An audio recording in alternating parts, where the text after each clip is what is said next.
The ship came out of hyperspace with a soft hum. Kong Do-hyun looked through the small window of the shuttle and saw the station floating in the darkness of space. It was beautiful. The Silver Throne, they called it. The royal station of the Valari Empire. It was covered in silver metal that reflected the light of nearby stars. Towers rose from its surface like the spires of an ancient castle. Do-hyun had never seen anything like it. He was not supposed to be here. Well, that was not exactly true. He was supposed to be here, but not as anyone important. He was just a mechanic.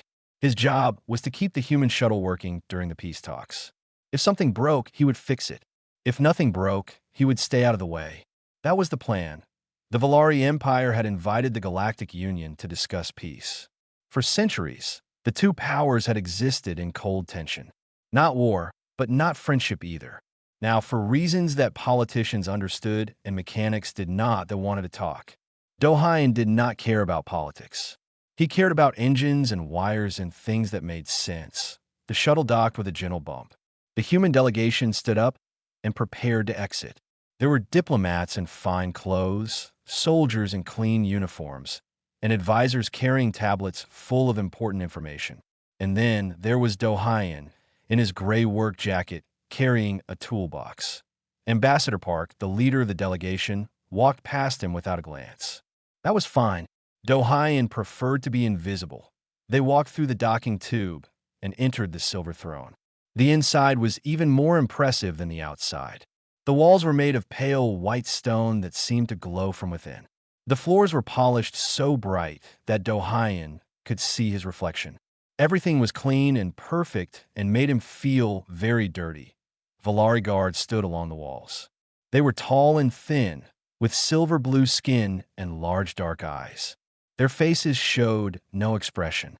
They watched the humans the way someone might watch insects crawling across their floor. Not with hate, but with a kind of distant curiosity mixed with mild disgust. Do-hyun had read about the Valari before this trip. They were an ancient species. Their empire was old when humans were still living in caves. They lived for thousands of years.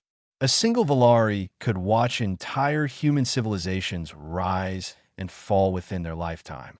To them, humans were like mayflies. Brief, loud, chaotic. The delegation was led to their quarters. Do-hyun was given a small room near the shuttle bay.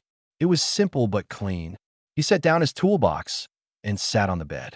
Through his window, he could see stars. For the first 3 days, nothing happened. The diplomats attended meetings. The soldiers stood guard. Do-hyun checked the shuttle twice a day, found nothing wrong, and spent the rest of his time exploring the parts of the station that humans were allowed to visit. The Valari ignored him. That was fine. He ignored them too. On the 4th day, he got lost. He had been looking for a food hall that another crew member had mentioned. He took a wrong turn, then another, and suddenly he was in a part of the station he did not recognize. The walls here were decorated with paintings of Valari history. Ancient battles, great rulers, stars being born and dying. Do-hyun stopped to look at one painting. It showed a Valari woman standing on a cliff, looking out at a vast ocean. There was something sad about her expression. He wondered what the painting meant. That was when he heard footsteps behind him that he turned and found himself face to face with a Valari woman. She was younger than most he had seen, though with Valari that could still mean hundreds of years old. Her skin was pale silver, almost white, and her eyes were the color of deep space. She wore a dress made of fabric that seemed to flow like water. On her head was a small silver crown. Do-hyun realized he was standing in front of royalty. He stepped back quickly. "I'm sorry. I got lost. I will leave." The woman tilted her head. She studied him with those dark eyes. "You are one of the humans." "Yes, I am a mechanic. I fix things." He was not sure why he added that. It seemed important to explain that he was nobody. "A mechanic," she repeated. The words sounded strange in her accent. "You work with your hands." "Yes." She looked at his hands. They were rough and scarred from years of work. Burn marks from hot metal. Cuts from sharp edges. The hands of someone who built and repaired and created.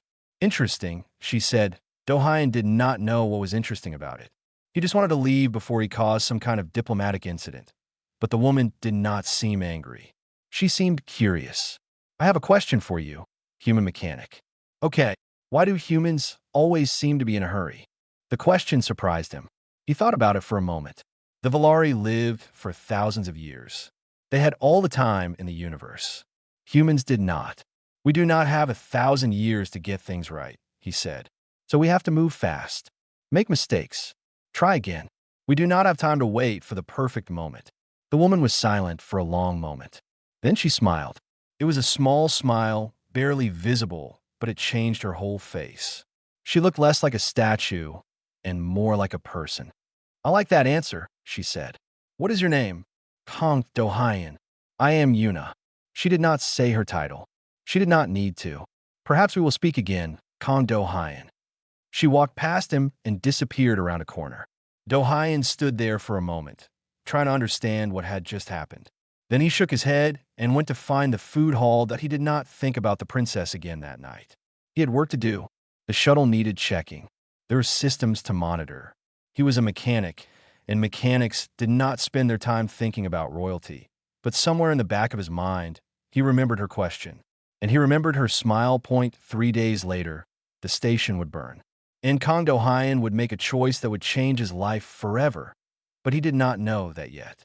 For now, he was just a mechanic, trying not to get lost in a station full of aliens who looked at him like he was a brief and noisy thing that would soon be forgotten. He went to sleep that night without dreams.